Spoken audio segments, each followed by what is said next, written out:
So these are the abbreviations we use throughout the presentation. This is the educational committee, and therefore we're following this like academic standards, so that not to use the alphabet soup, but here it is with the clarification. And in conclusion, I just would like to say a few words about how we see our next steps.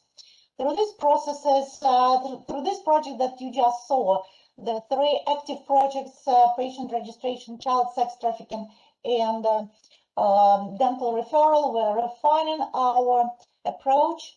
We would like in the future to collaborate with other BPM Plus group so they could give us their artifacts, their business cases and use cases, so we could put them into our educational materials. We definitely need and plan to collaborate with the BPM Plus Health Tooling Group that was formed a few months ago, because we strongly believe that all these artifacts can be enabled only through the tooling process, not through these endless Word documents on PDF publications. And of course, we're looking for collaborators working with us together on the new projects.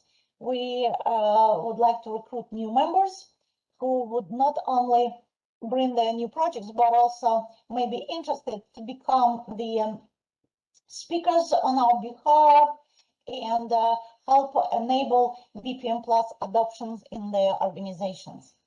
Here we are. We look forward for you joining our committee, our working group, and continue to collaborate with us to make BPM Plus process to be the essential process for teaching the new students, teaching the current workforce through professional associations, as well as deploying these activities within the healthcare organizations themselves.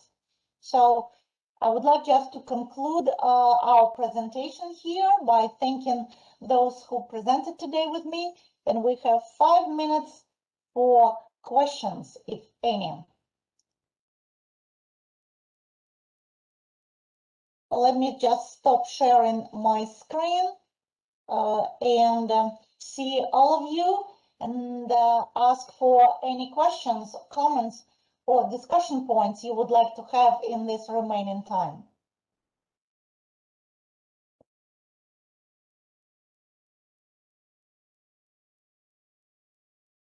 Hey, Anna, quick question. I really like the quick walk through those different use case scenarios, and it brought up the question in my mind.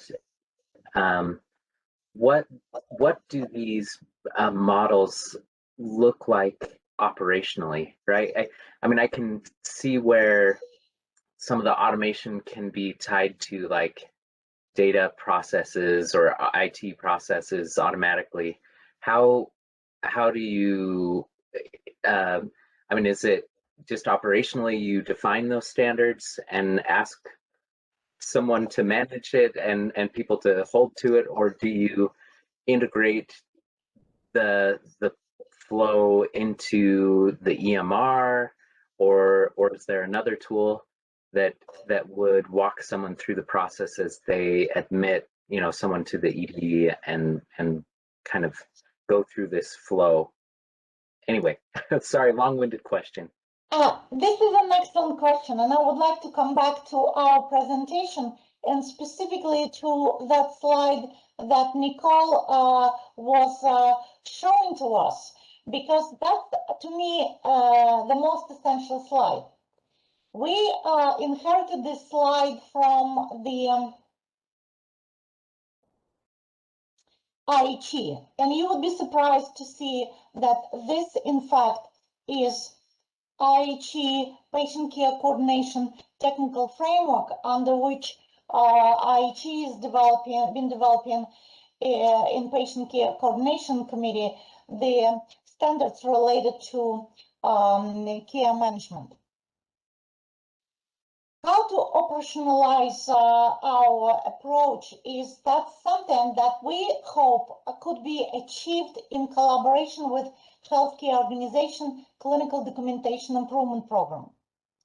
It didn't surprise us that about 100 people attended our presentation at AHIMA, because in fact what you see here, the steps 1, 2, 3, 4, 5, 6, that's what's happening in every healthcare organization that deployed electronic health record.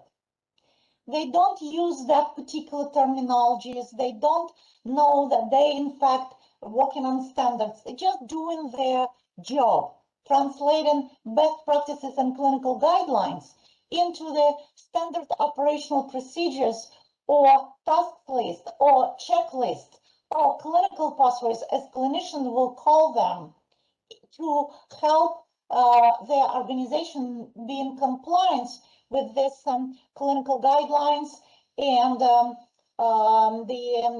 safer and delivering safer and quality, safe and high quality care. And as you can see here, as soon as they develop the protocols in step 2, which is clinical pathways, they immediately jumped into that process of developing data templates. Because each step, they say, associated with particular data to be populated in electronic health record system, those data sources that they are working with the vendors to help them develop user interfaces for data capture of a particular content that they discovered or they need to populate through the clinical pathway process. And this 1, 2, 3 steps, 1, 2, 3, 1, 2, 3, that's what we informaticians constantly doing through the requirements of the information systems. But unfortunately, the step 4 and 5 not happening in that continuum.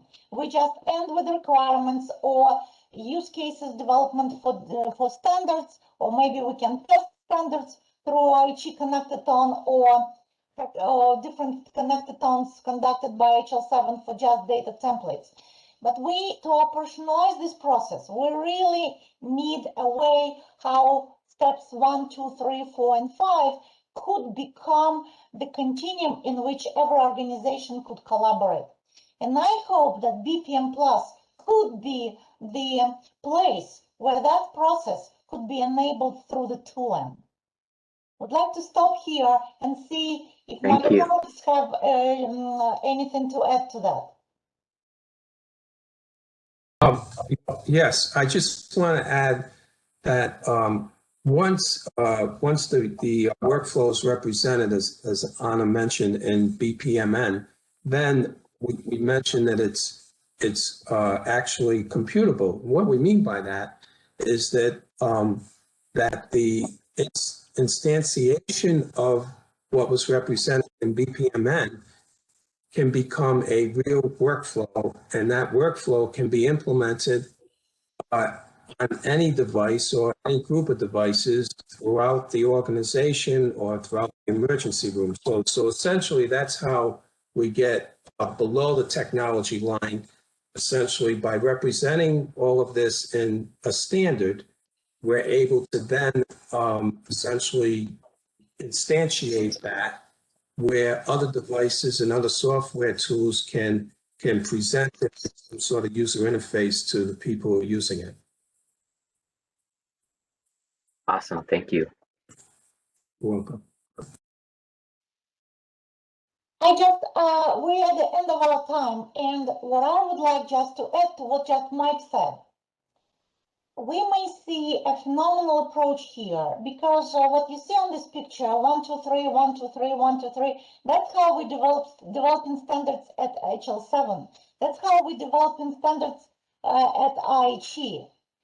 But if we right now will begin pushing this approach into the healthcare organizations through professional associations or just directly through educational activities of our clinical documentation improvement specialists and informaticians, we can enable those current workforce with a methodology that they can use, and through this business process modeling, they could begin reusing these different machine-readable artifacts that we can offer for them.